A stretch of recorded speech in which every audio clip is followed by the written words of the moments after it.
Bonjour à tous, bienvenue dans ce webinaire. Le webinaire d'aujourd'hui va être consacré au palpage, au module de palpage sur CN de SolidCam. Donc on va vraiment se focaliser sur ces opérations de palpage. Le webinaire est enregistré, donc vous pourrez le revisionner après coup si besoin. Et en petite introduction, ce que je veux rappeler, voilà, c'est ça, c'est que depuis notre site internet, ici, dans l'onglet support, vous avez la possibilité de télécharger de la documentation, des tutoriaux, des exemples de pièces qu'on va utiliser d'ailleurs là, pendant ce webinaire. Et puis également, via l'onglet connexion et téléchargement ici, vous allez avoir la possibilité de télécharger les dernières versions de SolidCam. Et notamment la version d'essai de 60 jours aussi, si jamais vous vouliez tester, par exemple, le module de palpage ou toute autre option du logiciel. Alors, vous aurez besoin quand même, hop, je me déconnecte de mon compte, mais vous aurez besoin là sur cette page connexion et téléchargement, d'abord de vous inscrire en tant que client, ou alors de vous inscrire pour la version d'essai. Mais en vous inscrivant en tant que client, depuis notre site internet, vous aurez donc accès ici dans documentation. Donc si on vient sur la version 2021, vous allez retrouver ici un certain nombre de choses et là vous retrouverez par exemple un tutoriel sur SolidProbe, le module de palpage de SolidCam, et vous aurez la possibilité aussi de télécharger des exemples de pièces, et c'est les exemples qu'on va utiliser aujourd'hui dans ce webinaire. Je rappelle tout de même, vous aurez accès à pas mal de choses pour l'imagining, pour le fraisage, sur des applications 3D, 5 axes. Donc n'hésitez pas, il y a beaucoup de ressources sur notre site internet.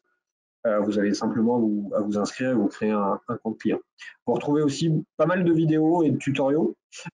Et je le précise, en fait, sur la chaîne de SolidCam France, sur la chaîne YouTube, c'est ici que vous retrouverez toutes les ressources francophones. Donc voilà, en tapant SolidCam France YouTube, vous allez tomber directement sur la chaîne YouTube francophone.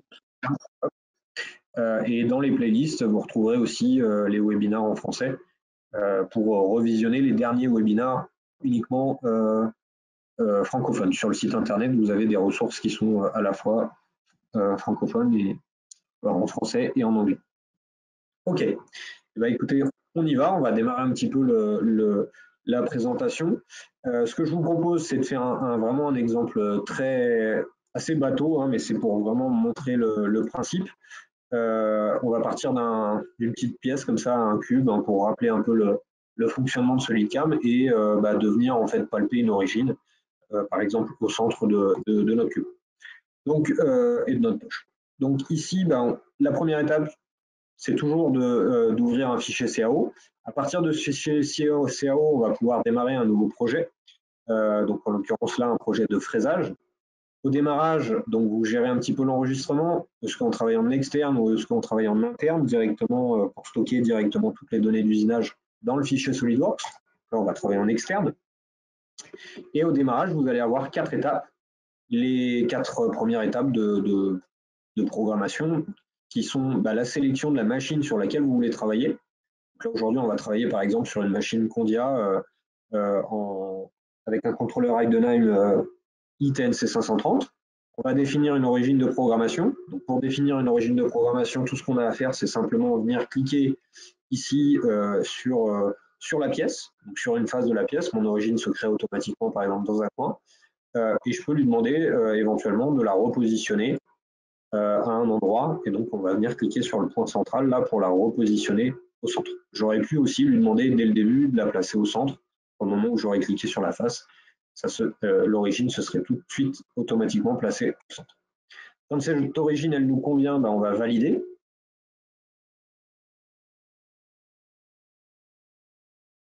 Des origines, on n'en a besoin que d'une seule, donc on va valider cette première origine. Et puis ensuite, on va définir la pièce finie et la pièce brute.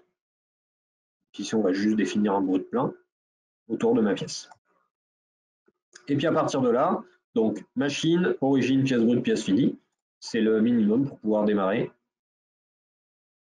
Et donc on sauvegarde. Et à partir de là, donc dans l'environnement SolidWorks, donc on a ce petit onglet là pour l'arbre FAO SolidCam qui vient se rajouter avec ce qu'on vient de définir précédemment.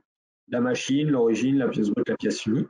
Et on va avoir toutes nos opérations ici qui vont se greffer les unes après les autres. Et en haut, dans le ruban SolidWorks, on va avoir accès à nos opérations d'usinage et également nos opérations de palpage, ce qui nous intéresse aujourd'hui. On va quand même se faire 2-3 opérations. Je vais juste faire un petit surfaçage, histoire de, pour vous montrer. Donc, l'idée, c'est que ce surfaçage, il se fasse par rapport à mon origine, ma première origine. Donc, ça sera mon G54 si je suis en FADUC ou origine 1 si je suis en Heidenheim. Je vais prendre un tourteau. Je fais abstraction un petit peu des conditions de coupe et des dimensions de mon outil. Et puis, on va juste faire une passe en assurage. On ne va pas plus loin. Et donc là, j'ai ma première opération qui se crée ici pour venir surfacer le dessus de ma pièce. On pourrait se faire aussi rapidement une petite opération de poche pour venir faire l'évidement central. On clique sur la face, on récupère le contour. Pareil, on travaille avec l'origine 1. On vient sélectionner un outil. On crée une fraise cylindrique. Donc pareil, hein, je fais un petit peu abstraction des dimensions, voilà, des conditions de coupe. Ce n'est pas ce qui nous intéresse dans ce webinaire. Je vais juste lui demander donc d'usiner jusqu'à la profondeur de 15 au fond avec des passes de 3 mm. On va laisser éventuellement une petite surépaisseur et puis avec la même fraise, on vient faire une finition de la paroi. On plonge en hélicoïdal, hop, je ne vais pas plus loin. Et donc là, j'ai mes deux opérations. Donc ce que je veux vous présenter, c'est ça, c'est qu'en fait, ces opérations de palpage, elles vont se présenter exactement de la même forme que les opérations d'usinage. Donc pour les clients qui sont déjà utilisateurs de SolidCAM, qui utilisent déjà les opérations 2 axes et demi, vous ne serez pas du tout dépaysé par l'opération de palpage. Elle a exactement la même méthodologie. Donc si je vous montre, on va venir ici ajouter une opération de palpage. Et voilà comment se présente l'opération de palpage. De la même manière, si elle nous gêne, hein, on peut la réduire en double-clic en haut, comme dans toutes les opérations de SolidCAM. Et comme dans toutes les opérations de SolidCAM, sur la gauche, on a ici des étapes et on va se laisser guider par les différentes étapes pour définir notre opération de palpage. En premier lieu, tout de même, avant de se laisser guider par ces étapes, en fait, il y a une première chose ici, là, à laquelle on a accès, c'est le choix du cycle de palpage. Donc voilà, on va indiquer ce qu'on veut palper. Si par exemple, là, on souhaite dans un premier temps venir palper le Z pour s'assurer que notre Z0 soit bien sur la face de notre pièce finie ou notre brute, hein, peu importe, puisque les deux sont confondus, on va pouvoir venir définir le Z0 de la pièce en palpant notre pièce. Donc on va demander à palper en Z. Et puis ensuite, donc vous voyez, hein, il y a quand même beaucoup de cycles. Donc de venir palper un point en X, en Y, en Z.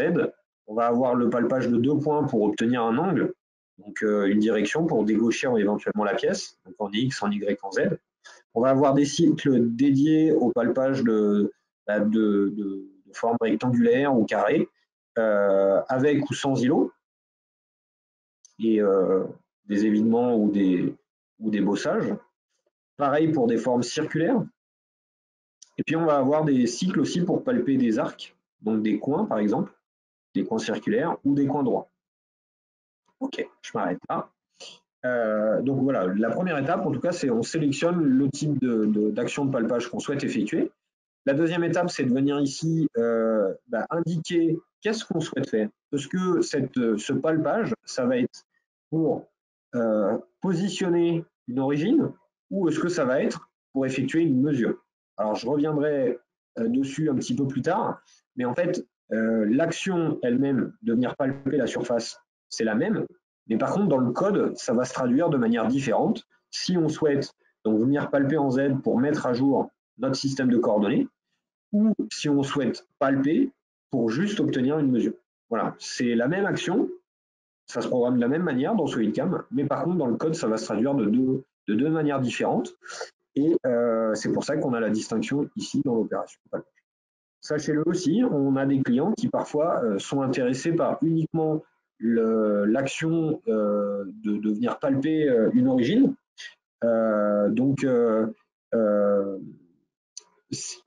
module de palpage, en fait, à l'acquisition, hein, donc c'est un module que vous achetez sur votre licence SolidCAM, il se décompose en 2 niveaux. Donc vous pouvez très bien faire le choix de faire l'acquisition du module de palpage niveau 1, niveau 2, donc pour pouvoir faire du palpage d'origine et de la mesure, ou vous pouvez très bien faire le choix de palper uniquement de l'origine, et donc la partie mesure sera désactivée, tout simplement. Donc ça peut se faire de manière aussi graduelle, hein, si vous le souhaitez, et investir de manière d'investir par étapes. Donc on y va, on vient palper une origine. Ici, donc on va définir une nouvelle géométrie. Pour définir une géométrie, en fait là, c'est comme dans les opérations 2 axes et demi, hein, la géométrie fonctionne exactement de la même manière. Vu qu'on veut venir palper un point en Z, on va pouvoir venir cliquer quelque part sur la pièce pour dire on souhaite palper à cet endroit-là. Par exemple, je vais venir cliquer un point à cet endroit-là, et c'est ce qui fera que mon palpage va se faire à cet endroit-là. Ensuite, on va venir sélectionner un outil. Donc pour définir un outil, par défaut, donc SolidCam ici a la possibilité de créer un palpeur. Donc on vient définir le palpeur. Le palpeur, un peu comme les outils de coupe, hein, on peut définir des dimensions, donc le diamètre de la bille, les longueurs, etc. On a la possibilité aussi de définir le palpeur à partir d'un modèle 3D. Et donc vous pourriez, si vous le souhaitez, carrément télécharger par exemple un outil depuis, hop, je vais le retrouver. Je ne sais plus si je l'ai préparé pour aujourd'hui, peut-être pas. Je vais m'excuser. Je dois l'avoir là-dedans. Voilà, Palper. Et donc, vous avez la possibilité de télécharger carrément, hein, la forme 3D. Par exemple, ici, si on prend un Palper Heidenheim KS642 ou un Palper Bloom TC50, effectivement, ils n'ont pas du tout la même forme et le même encombrement. Donc, vous pouvez télécharger pour vraiment avoir une simulation plus précise de l'outil. C'est que pour la simulation. En tout cas, on sélectionne le palpeur que vous souhaitez utiliser. Je vais reprendre celui de base. Et ici, donc, dans les technologies, c'est ici que vous allez avoir la possibilité de lui dire, voilà, ce point-là, on vient le palper d'une certaine manière, donc avec certaines technologies. Et ces technologies, en fait, vous les retrouvez juste en dessous. Donc, il y a la possibilité, si on le souhaite, par exemple, hein, j'aurais très bien pu, moi, lui dire, en fait, je palpe à un autre endroit. Dans ma géométrie, j'ai 2 points. Et donc, j'aurais la possibilité éventuellement de lui dire, par exemple, dans ma première technologie, je viens faire le premier point, ou faire les 2 points. Ou alors carrément de lui dire, en fait, je vais avoir une première technologie pour le premier point, et puis une deuxième technologie pour le deuxième point. Et l'intérêt de les dissocier en plusieurs technologies, c'est éventuellement que du coup, dans chaque technologie, vous allez pouvoir définir des choses différentes. Par exemple, on vient palper, donc là, bien entendu, on va venir palper à Z0, je n'ai pas d'épaulement sur ma pièce, mais j'aurais très bien pu lui dire, le deuxième point, lui, je veux le palper à -10 si jamais j'avais eu un épaulement sur ma pièce, par exemple. D'accord ? Donc là, ça n'a pas d'intérêt dans notre cas, mais on a la possibilité comme ça de créer plusieurs technos, de s'écarter aussi de la géométrie initiale. Donc ma géométrie, vous voyez, elle comprenait 2 points. Je peux très bien décider, moi, de palper qu'un seul de ces 2 points-là. Mais voilà, c'est pour cela que vous avez cette première page-là, ici, avec des options pour trier aussi la géométrie, pour le faire dans un certain ordre, pour ajouter des technos, pour les dupliquer, pour en supprimer, etc., etc. Donc dans cette technologie, c'est ici que vous allez retrouver donc les paramètres de ce palpage de ce point. Donc on l'a dit, moi je veux venir palper à Z0. Ensuite, ici, vous allez retrouver donc la distance. En fait, c'est ma distance d'approche. Donc là, je vais arriver, en fait, je peux me mettre dans la case et faire rouler ma molette pour augmenter ou diminuer ma distance d'approche. Donc en gros, hein, si je me mets à 10, mon outil là, ici, il démarre à Z25. J'ai mon appel du palpeur. J'ai un premier positionnement ici donc, qui vient à Z25. Et après, en fait, on va descendre à une distance de 10 mm de là où on veut palper. Et à partir de là, donc, on vient palper, on travaille jusqu'à atteindre la phase physique de la machine qui est censée normalement être à 0. Et puis après, ce qui va être important, c'est ce qu'on va retrouver ici dans les paramètres. Et donc ça, je vais vous en reparler après. Dans les paramètres, c'est ici que vous allez retrouver donc des variables qui vont être différentes en fonction du contrôleur et en fonction de vos options de palpage que vous avez dans la machine. Donc ici, sur Heidenheim, par exemple, on retrouve ce Q281, on retrouve ce Q330, qui sont des paramètres. Hein, voilà, là, c'est pas Solidcam qui invente les noms et le nom de ces paramètres. Et les numéros de variables, c'est les paramètres directement du constructeur. Donc quand je viens palper, hop, je crée mon opération. Donc j'ai juste inversé, donc j'ai remis mon opération de palpage là, avant mes opérations d'usinage. Donc quand je viens palper ici en Z, visuellement, je vais pouvoir lui dire, on vient palper, donc le déplacement ici se fait par rapport à l'origine numéro 1. Donc en fait, cette origine 1, il faut qu'elle soit quand même déjà définie sur la machine. Elle n'a pas besoin d'être définie de manière précise, mais elle doit à peu près déjà être à l'endroit où elle est censée se trouver. Et donc, SolidCam va générer l'action d'aller chercher le palpeur, de venir se déplacer à cet endroit, et à partir de là, on vient palper. Et au moment où on va palper, j'ai la possibilité en fait de lui dire, quand on vient palper en Z, c'est pour définir le Z0 de l'origine courante. Donc en fait, mon Z0 va se repositionner par rapport à la face que j'aurais palpée. Ou alors, j'ai également la possibilité de lui dire, ce que je veux palper, c'est pour mettre, pour palper, en fait, pour déplacer l'origine numéro, par exemple, l'origine numéro 2. Et à ce compte-là, si je le fais de cette manière-là, donc c'est pour ça que c'est important d'avoir accès à ces paramètres. Là, ça signifie que je viens palper en Z, mais pour mettre à jour le Z0 de l'origine numéro 2. Donc, je ne vais pas affecter l'origine numéro 1 avec laquelle je suis en train de travailler. Donc, c'est pour ça que les paramètres qui sont ici, en fait, ils sont importants, puisqu'ils vont traduire ce que vous voulez faire par rapport à l'action de palper que vous êtes en train de définir. Voilà. Donc là, on a palpé en Z. Ce qu'on pourrait très bien faire également, c'est de faire une copie de cette opération. Et puis derrière, lui dire, cette fois-ci, on ne va pas palper en Z, on va palper en XY pour trouver le centre. Donc ici, on a une petite option pour, par exemple, venir palper voilà, un évidement. Donc de la même manière, ici, je vais d'abord lui dire, donc, on fait un palpage d'origine, on vient sélectionner la géométrie. Et donc là, en fait, comme dans une opération de poche ou de contournage, vous allez venir cliquer soit les arêtes, soit une face pour récupérer en fait la forme de ce que vous voulez palper. Une fois qu'on l'a sélectionné, donc l'outil, voilà, ça ne change pas. Dans mes technologies, c'est pareil. Là, j'ai une seule chaîne, donc je vais faire que ça. Et si je viens voir ici dans ma technologie, c'est là que je vais retrouver un peu comme tout à l'heure mes différents paramètres de palpage. Donc je vais pouvoir lui dire, pardon, je suis en train de faire des bêtises là. Ce que je veux palper, excusez-moi. Ce que je veux palper, moi, c'est l'extérieur. Donc c'est l'évitement. Voilà. Ce que je veux palper, c'est l'extérieur pour, bien entendu, récupérer le centre.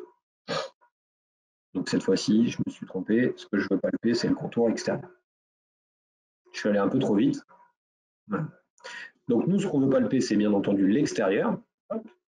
Et dans ma technologie, donc je vais retrouver ce même paramètre là, ma distance d'approche, donc qui va me permettre en fait d'approcher, vous voyez, de manière plus ou moins proche de ma surface. Je vais retrouver ce niveau en Z. Donc autant là tout à l'heure, il n'y avait pas vraiment de choix, on venait palper la face supérieure, donc qui était en Z0. Autant là, pour palper l'extérieur, j'ai une infinité de solutions. Donc c'est vraiment moi qui vais pouvoir choisir à quelle hauteur je viens palper ces surfaces-là. Donc on va se mettre à -10 par exemple. Sachant que vu que je m'appuie sur le contour de ma pièce, j'aurais très bien pu avoir un brut par exemple plus grand et donc ne pas avoir les arêtes visuelles et sélectionnables. Donc on peut très bien aussi se décaler au niveau de la géométrie pour dire non, le brut en fait il a ce que je viens palper, il y a 5 mm de surrep en plus partout. Pour pas avoir à dessiner voilà, ce rectangle le plus grand. Vous avez la possibilité de décaler de cette manière. Là, ce n'est pas le cas, j'ai mis un brut aux dimensions de la pièce déjà sur l'extérieur. Et puis derrière, en fait, vous avez juste en dessous la possibilité de lui dire, voilà, qu'est-ce qu'on fait? Est-ce qu'on mesure uniquement le long de l'axe X? Est-ce qu'on mesure uniquement le long de l'axe Y?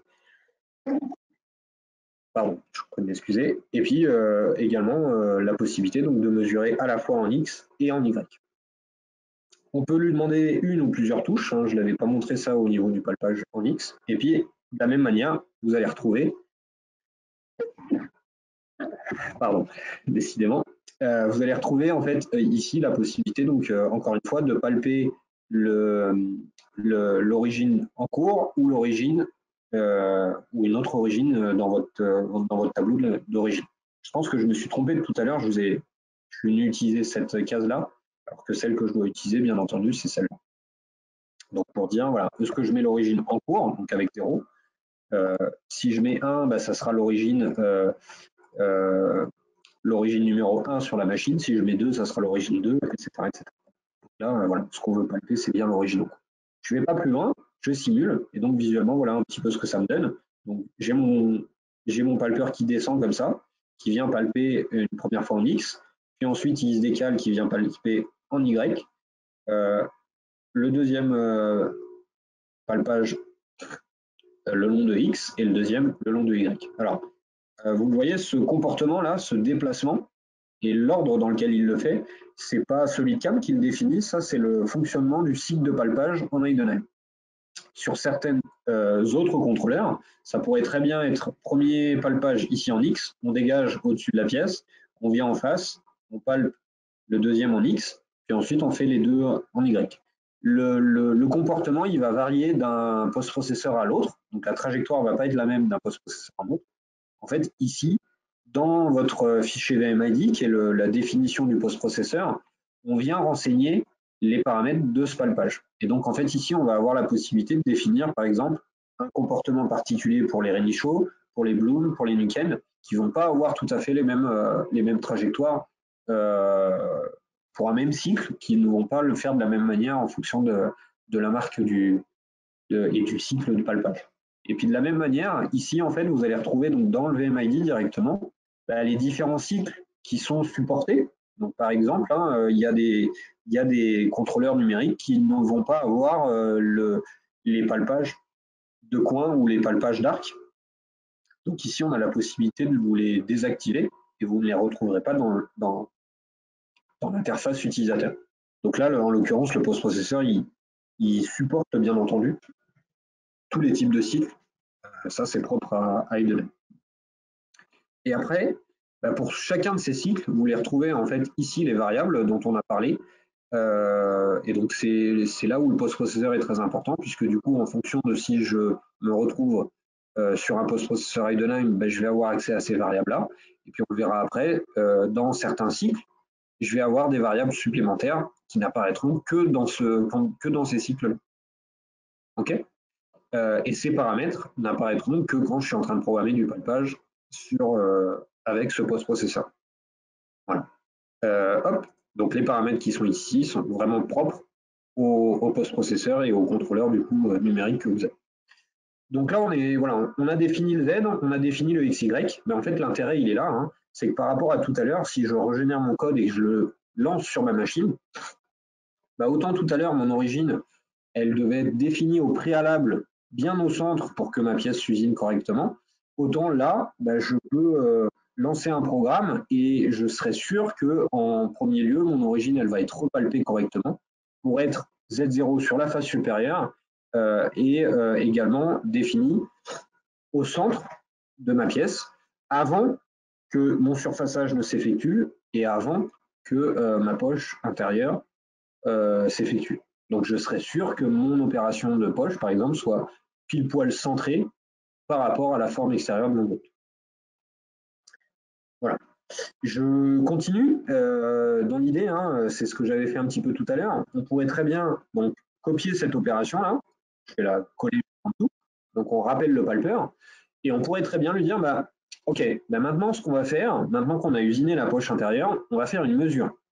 Donc on va refaire une action de palpage, mais cette fois-ci après avoir usiné. Et cette fois-ci, on va venir palper, c'est ce que je voulais faire initialement, on va venir palper la poche intérieure. Et ce que je voulais vous montrer, c'était ça. Alors forcément, comme je l'ai fait tout à l'heure, ça tombe un petit peu à l'eau, mais si vous vous rappelez bien, quand j'ai fait l'opération de poche, j'étais venu cliquer sur le fond de la poche pour récupérer le contour de la poche. En fait, c'est ça l'intérêt, c'est que les géométries entre les opérations d'usinage classiques de SolidCAM et les opérations de palpage, elles peuvent être réutilisables. C'est-à-dire que je peux très bien lui dire, moi, je souhaite récupérer la géométrie qui m'a servi dans l'opération de poche, en l'occurrence celle qui s'appelle contour. Et l'intérêt, c'est que si la forme de ma poche, dans SolidWorks, on va le faire juste après, change, l'intérêt, c'est que la forme du palpage va pouvoir se mettre à jour également, automatiquement. C'est la force, ça, c'est ce qu'on appelle l'associativité. C'est ce qui permet d'avoir la continuité numérique entre la partie CRO et la partie FAO, avec une solution CFAO intégrée telle que SolidWorks et SolidCAM. Donc voilà, je viens palper l'intérieur. Donc comme tout à l'heure, je reprends un outil. Dans mes technologies, je redéfinis un petit peu la profondeur à laquelle je souhaite venir palper. D'accord? On va se mettre à peu près au milieu. Est-ce que je me mets en X ou en Y? Et puis, de nouveau, ici, je retrouve mes paramètres. Et donc là, puisque je suis dans une action de, cette fois-ci, de mesure, je ne vais pas forcément utiliser les mêmes variables que tout à l'heure.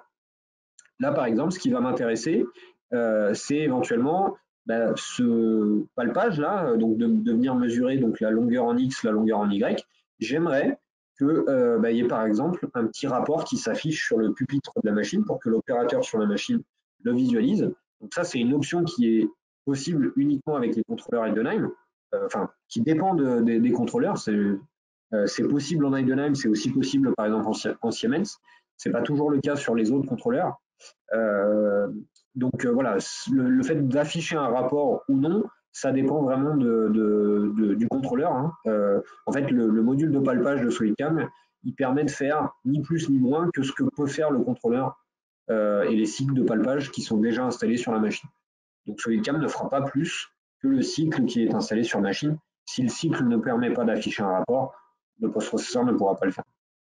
Là, en l'occurrence, donc sur les contrôleurs Heidenheim i-TNC 530, il y a cette possibilité. Et en fait, c'est simplement en venant activer ici cette variable Q281, là, ce procès verbal. Et le fait de faire ça, je viens là sur machine venir palper l'intérieur de ma poche pour récupérer les deux longueurs, en X, en Y. Et sur machine, il va y avoir un petit message qui va apparaître pour une page qui va apparaître pour que l'opérateur visualise un petit peu le résultat de ses mesures. Voilà. Je m'arrête là. L'idée, c'est quand même que je vous montre un petit peu ce que ça donne en termes de code. Donc ici, si je viens générer mon code, voilà un petit peu ce que je vais récupérer. Donc là, je suis sur un programme Heidenheim, hein, je vous le disais. Au début, on sélectionne donc l'origine. Là, en l'occurrence, c'est l'origine courante. On va appeler notre palpeur, et puis c'est ici qu'on va retrouver en fait l'appel des cycles. Donc là, le touche probe 417 en Heidenheim, c'est le cycle de palpage en Z. Vous allez retrouver ensuite donc les différents paramètres pour justement définir où est-ce qu'on vient palper en Z, d'accord, la distance d'approche, le plan de sécurité, quelle origine on vient palper et mettre à jour. Donc là, en l'occurrence, on est tout resté en 0 parce qu'on est en origine courante, et ainsi de suite. Ensuite, vous allez retrouver donc le touche probe là, 411 pour venir palper en XY. Vous allez retrouver les différentes coordonnées en X, en Y, et pareil, donc quelle origine on met à jour. Puis ensuite, vous le voyez, dans la continuité, cette fois-ci, c'est mon programme d'usinage qui va démarrer. Donc là, j'appelle ma fraise à surfacer. Je fais mon surfaçage. Je prends ma fraise, ici, pardon, ma fraise cylindrique. Je fais ma poche. Et après tout ça, ici, je vais retrouver un nouveau cycle de palpage, mais cette fois-ci, regardez bien, c'est le cycle 423. Et on voit bien en fait que ici, c'est une mesure. Donc au début, je vous ai dit, voilà, une même action de palpage. Alors là, vous me direz, j'ai changé un peu puisque je faisais un palpage extérieur et là, je fais un palpage intérieur. Mais une même action de palpage, en fonction de si c'est une position d'origine ou si c'est une mesure, en fait, le cycle qui va être appelé ici, lui, ne va pas être le même. Et donc, le cycle 423, il correspond bien à un cycle de mesure. Si je le mets en palpage d'origine, ça ne sera pas le 423. Hop. Hop. Tac. Ici, vous voyez, en fait, dans le nom des cycles chez Heidenheim, vous avez soit .ref, pour dire c'est un palpage d'origine. Deuxième. Je fais un peu trop vite. Voilà, .ref. Et par contre, si c'est une mesure, vous avez bien dans le nom aussi du cycle que c'est une mesure.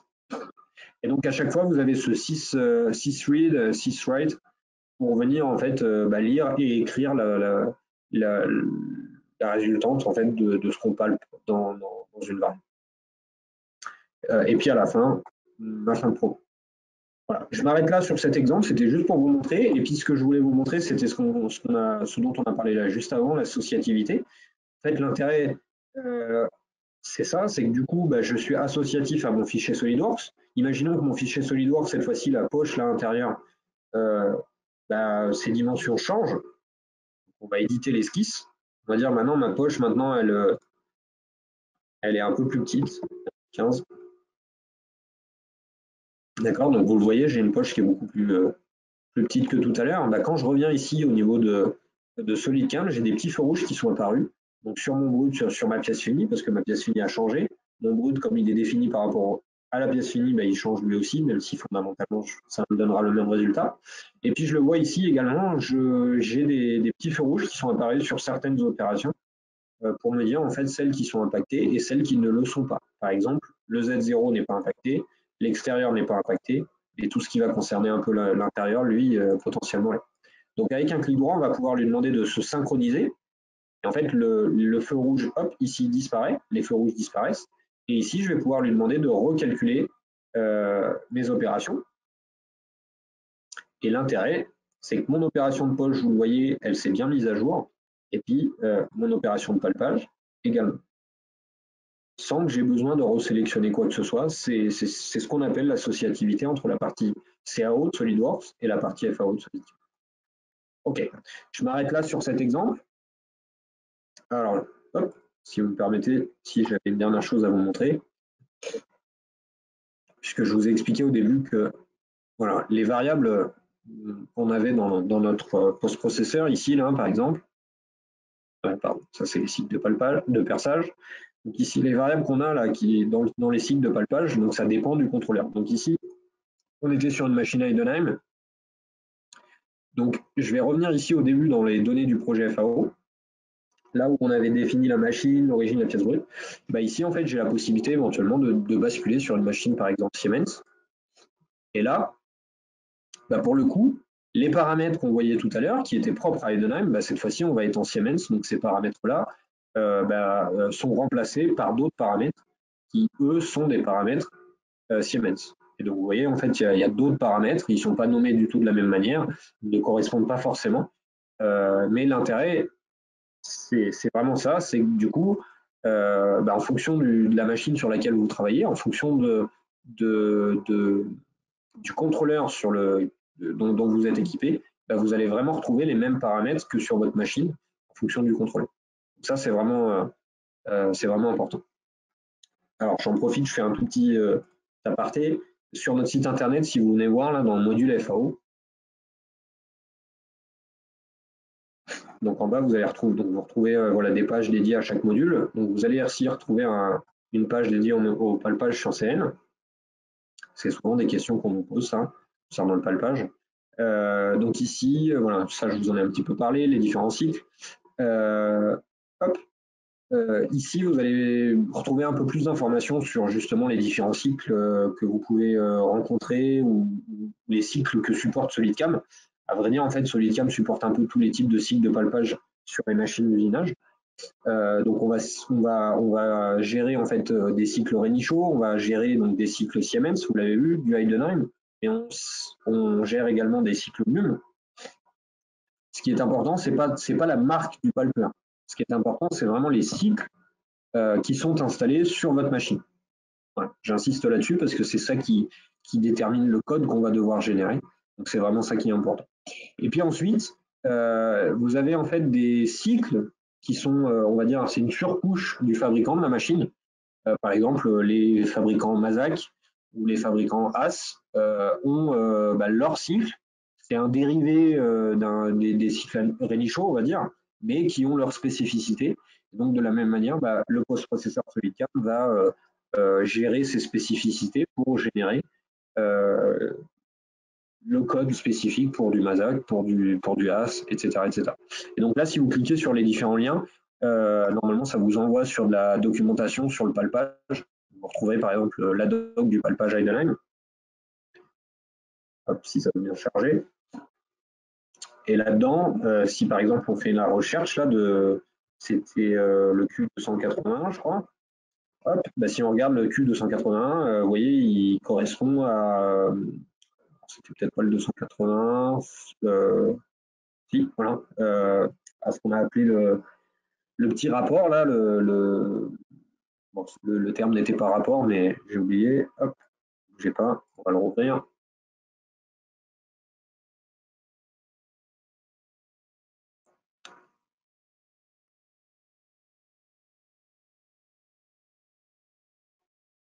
Procès verbal, voilà, excusez-moi.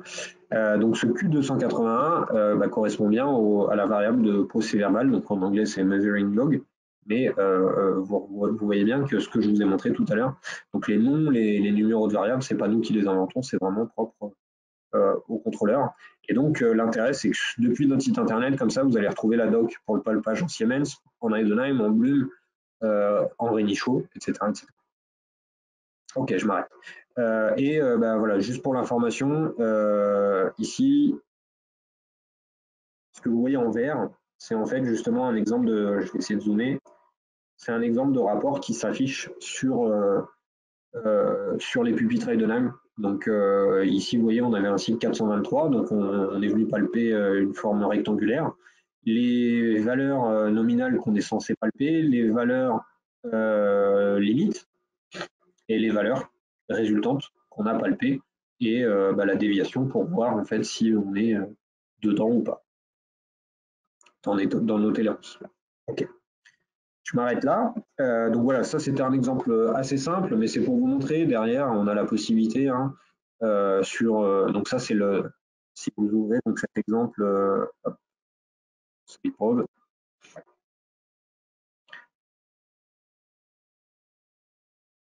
Ici, vous allez avoir la possibilité donc de jouer un petit peu avec tous les différents cycles. Alors, on n'a pas fait tout à l'heure, mais par exemple, on peut très bien définir une opération de palpage. On va se mettre au tout début.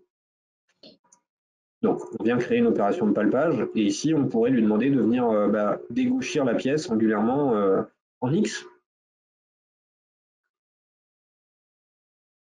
Donc, on vient sélectionner par exemple cette arête-là. On vient sélectionner un palpeur. Hop. Et donc, on va pouvoir venir palper comme ça 2 points. Donc, visuellement, vous les voyez ici mes points. Donc c'est toujours le même principe. Hein. On se définit la profondeur à laquelle on vient palper. Distance de 10, on va se mettre à moins 50 par exemple. D'accord, quelque chose comme ça. Et puis vous avez la possibilité de lui dire on va se décaler de 50 mm par rapport au bord de départ, 50 mm par rapport au bord d'arrivée pour venir palper vraiment les deux extrémités qui sont là. Et en palpant ça, en fait, on va récupérer un angle. Donc, on vient palper un coup ici, un coup ici. Hop, pardon. Je l'ai rejoué 2 fois. OK. Donc, ça nous permet de récupérer ici donc, une ligne, on va dire. Et cette ligne, par rapport à l'axe Y, ça va nous permettre de réorienter angulairement. Si par exemple la pièce physiquement était montée un peu de travers, ça va nous permettre de réaligner l'axe Y dans l'axe X perpendiculairement à cette face-là. Donc ça nous permet de dégauchir comme ça notre pièce pour que l'origine soit alignée angulairement avec la pièce. Donc l'intérêt de cette petite pièce d'exemple là, que vous pouvez télécharger, hein, je vous le disais tout à l'heure sur le site, dans documentation, il faut que vous soyez connecté avec votre compte par contre. Donc ici dans SolidProbe, ici vous retrouvez donc un petit guide, un petit guide, et puis également les exemples à télécharger. Et donc l'exemple, en l'occurrence, c'est celui-là, dans lequel vous allez retrouver vraiment toutes les formes pour venir faire donc du palpage cylindrique avec îlot, du palpage prismatique, on va dire, de forme prismatique avec un îlot, de venir par exemple faire des coins, des arrondis, de palper des coins, des arrondis, des choses comme ça. Donc, là, je vous laisse manipuler sur cet exemple-là si vous le souhaitez. Et puis la dernière chose que je veux mentionner, c'est vrai que on a 2 types, on va dire, de clients hein, principaux qui utilisent un petit peu le palpage. On a beaucoup de clients qui font de la pièce de forge, de fonderie, donc qui ont des brutes qui vont comme ça évoluer. Donc l'objectif pour eux, c'est de venir vraiment palper tout de suite l'origine pour avoir on va palper en fait systématiquement chaque pièce puisque chaque pièce peut avoir une variation. Ou alors, on a des clients qui, par exemple, vont avoir ce genre de pièces également, des formes un peu plus complexes.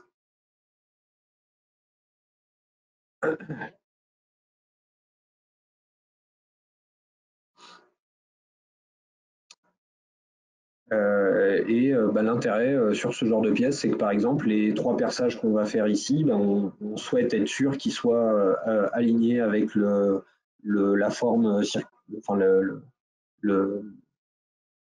la forme cylindrique, enfin l'axe qu'on a ici ou qu'on a là. Donc on va au préalable palper, on va dire, le, la forme circulaire pour être sûr que notre origine soit au centre avant de venir faire les 3 perçages. Alors que notre origine de départ, elle est ici. Donc en fait, on va avoir un programme d'usinage qui va utiliser comme ça plusieurs origines. C'est-à-dire ça, c'est notre origine de départ.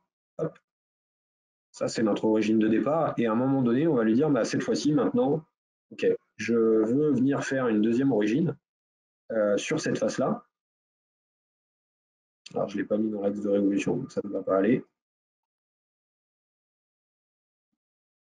Donc, dans l'axe de révolution de ça, ouais, j'annule, je refais. Donc, on va avoir une deuxième origine dans l'axe de révolution de ça. Le Z0, on pourrait le ramener sur la face, mais de manière à ce que, voilà, au début, on a, peu importe, on a des choses qui se font par rapport à cette première origine, puis à un moment donné, on change de référentiel, et ce référentiel, on veut être sûr que ailleurs sur notre pièce, il soit centré par rapport à quelque chose pour être sûr que nos perçages ne dépendent pas du référentiel initial, mais dépendent d'un nouveau référentiel là, sur une nouvelle origine par rapport à cette forme cylindrique. Voilà. Donc, on va dire, il y a 3 types d'utilisation principale. Hein. C'est vraiment les clients qui ont des brutes de fonderie, qui ont besoin de palper systématiquement chaque brute.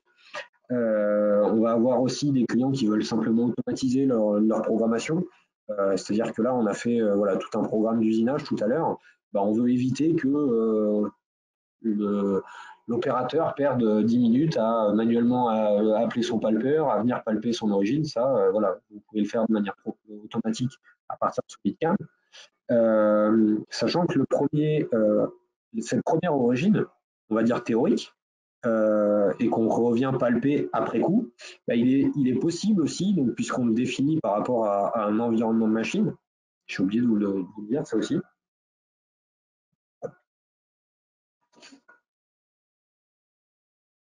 Donc, si j'ouvre ma mise en position, si j'ouvre ma prévisualisation de la machine, je vais retrouver en fait tout mon environnement machine. Hop, excusez-moi, je vais tourner en l'envers. Qu'est-ce que c'est que ça? Oui, alors c'est l'encombrement, donc je sais pas pourquoi il apparaît. Cette origine, donc en fait, ici vous avez la possibilité dans cette mise en position de dire ma pièce par exemple elle est rehaussée de, allez, je sais pas, 50 mm. Donc l'origine principale, théorique, elle est connue pour SolidCAM. Donc son positionnement dans l'environnement de machine, on peut le générer en automatique dans le code. C'est-à-dire que quand le programme va s'exécuter, il va y avoir une ligne de commande lisant et disant voilà, ma première origine, elle se trouve à cet endroit-là, de manière théorique. Donc les décalages vont venir se renseigner automatiquement. Puis on vient chercher le palpeur, on vient repalper, cette fois-ci de manière précise, l'origine, pour être sûr qu'elle soit positionnée comme on en a besoin. Donc l'automatisation, elle peut aussi venir de là, pour que vraiment, en fait, l'opérateur, le régleur, la personne qui soit sur machine, n'ait pas vraiment d'intervention à faire et pas du tout à se soucier des origines. Après, voilà, ça peut être aussi de manière un peu moins automatique. Le régleur définit sa première origine de manière un peu imprécise. Derrière, on refait un palpage pour être sûr, ou on repalpe systématiquement parce qu'on a des variations de brut, comme vous l'expliquiez tout à l'heure, pour que l'origine se repositionne de manière précise à chaque fois. Et le troisième besoin, en quelque sorte, c'est de venir en fait faire de la mesure, comme on l'a vu tout à l'heure. Voilà un peu les 3 types d'applications sur lesquelles ce module de palpage amène des gains et des choses intéressantes pour nos utilisateurs. J'arrive un petit peu au bout de ce que je voulais vous montrer. Vous avez la possibilité, donc, dans le panneau ici, de taper des messages sur la droite.